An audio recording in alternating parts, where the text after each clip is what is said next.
I think it's a principle that's involved in learning from the scriptures on this feast is that meals are actually really important. Meals are meant to be full of meaning. They're meant to be a happy place, a place there where relationships are formed, a place where relationships are fostered and fulfilled. I mean, a meal is meant to be an intimate thing that's good for us. Not just good for us because of the physical sustenance, but because of the spiritual aspect of what a meal provides for us. What they do for us. It's interesting.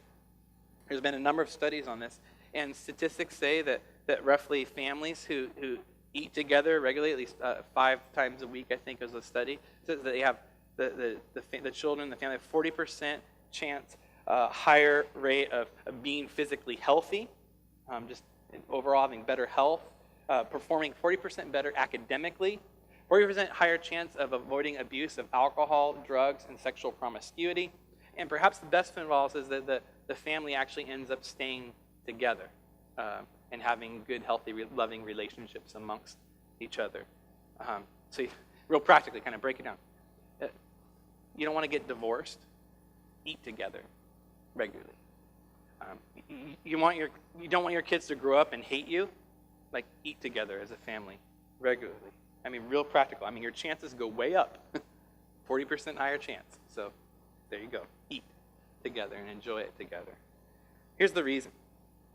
Danny Meyer, he's a guy who wrote this great book called Setting the Table. It's not a Christian that I know of. He's just a guy who owned and ran 5 different restaurants. And so he's thought a lot about hospitality and meals. Here's what he says in the introduction to his book.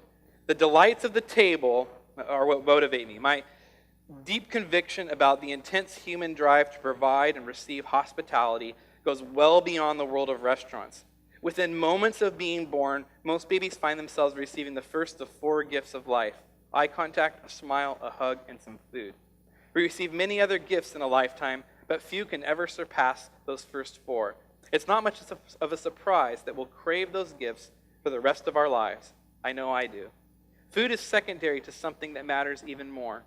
In the end, what is most meaningful is creating positive, uplifting outcomes for human experiences and human relationships. The meal is about relationships. The feast is about relationship with God and with his people. You see, this is why Jesus the Lamb went to the cross. That's why he went to the cross. In order to restore us to relationship with God, to have relationships with one another. Danny Myers is right. The table is a symbol of that gift. It's a symbol of the gift of relationship from God. That's what the table is all about.